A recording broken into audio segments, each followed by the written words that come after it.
Jesus Ben Pantera. Olá, bem-vindos ao canal Quem Escreveu Torto por Linhas Direitas. Em 166 a.C., ocorre a revolta dos Macabeus contra o Império Seleucida, que abre caminho ao reino Asmoneu, que foi um reino de soberania e identidade judaica. A revolta foi iniciada por um sacerdote chamado Matatias, da família dos Asmoneus, juntamente com os seus filhos, contra a interferência do Império Seleucida nos assuntos religiosos dos judeus. Mais tarde, João Hircano ampliou os territórios e intitulou-se o Rei dos Judeus. É durante os reinados de Alexandre Janeu e de Salomé Alexandra que o reino asmoneu atinge o seu auge. O manuscrito Sefer Toldos Yeshu, ou Livro da Genealogia de Jesus, conhecido desde a Idade Média, descreve um Yeshu ben Pandera, ou Jesus filho de Pandera, do tempo dos Asmoneus.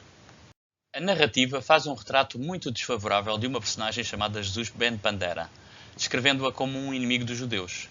A personagem principal é um pretenso Messias que é desmascarado por um homem chamado Judas.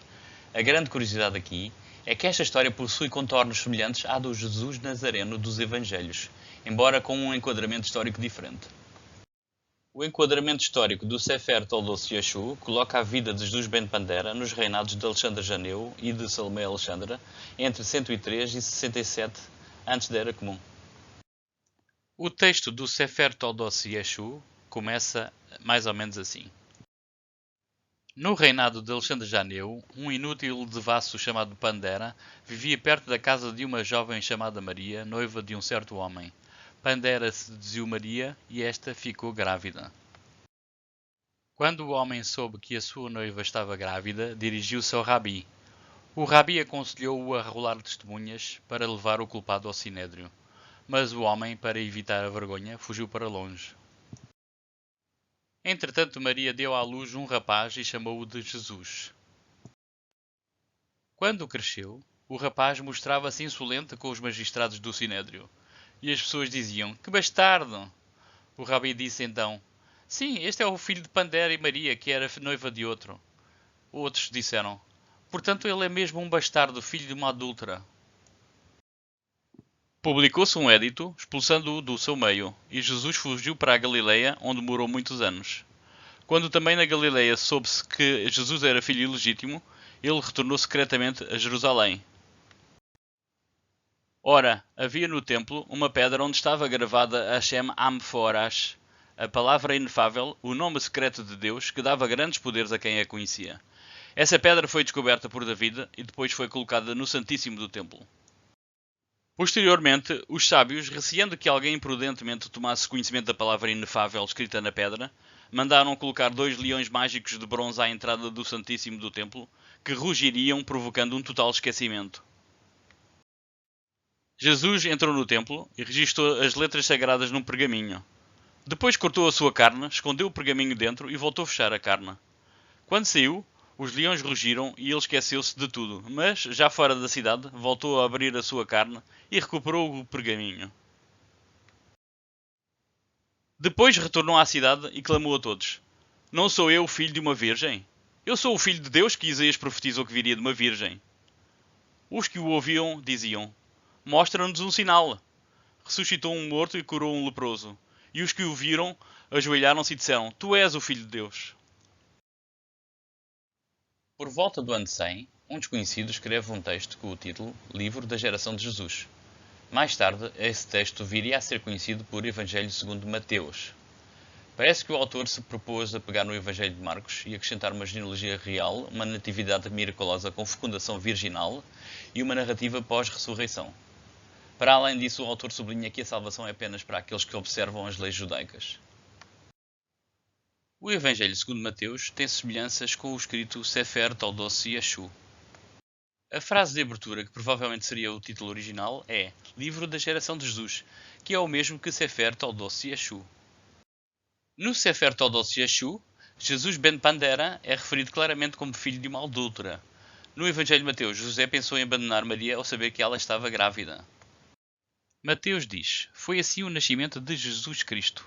Maria, sua mãe, estava prometida em casamento a José, mas antes que se unissem, achou-se grávida pelo Espírito Santo.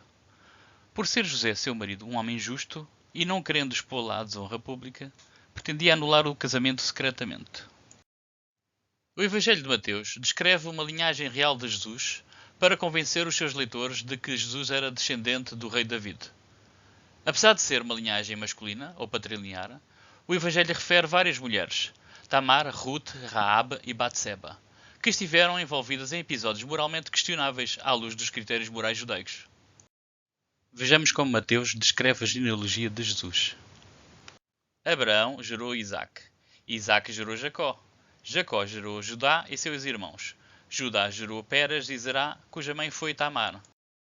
Tamar disfarçou-se de prostituta para seduzir o seu sogro Judá, antepassado de David, de modo a poder ter herdeiros dele. Perez gerou Esrom, Esrom gerou Arão, Arão gerou Aminadab, Aminadab gerou Naasson, Naasson gerou Salmão, Salmão gerou Boaz, cuja mãe foi Raabe. Raabe, antepassada de David, foi uma prostituta que vivia na cidade de Jericó, em Canaã. Boaz gerou Obed, cuja mãe foi Ruth. Ruth, uma mulher moabita que meteu-se na cama de Boaz, o bisavô de David, para o convencer a casar-se com ela. Obed gerou Jessé, e Jessé gerou o rei David. David gerou Salomão, cuja mãe tinha sido mulher de Urias. Batseba, o rei David engravidou-a quando ela era casada com outro homem.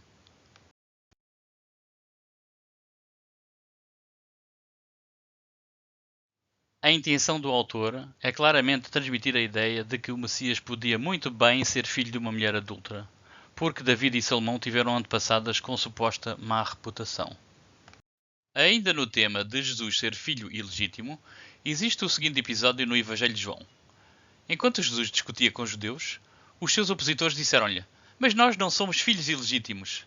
Depois de mais alguma discussão, os judeus queriam apedrejar Jesus. No Evangelho de João está escrito: Jesus disse: "Vocês estão fazendo as obras do vosso pai." Protestaram eles: "Nós não somos filhos ilegítimos, o único pai que temos é Deus." O Evangelho de Mateus diz que Jesus, enquanto criança, foi levado para o Egito.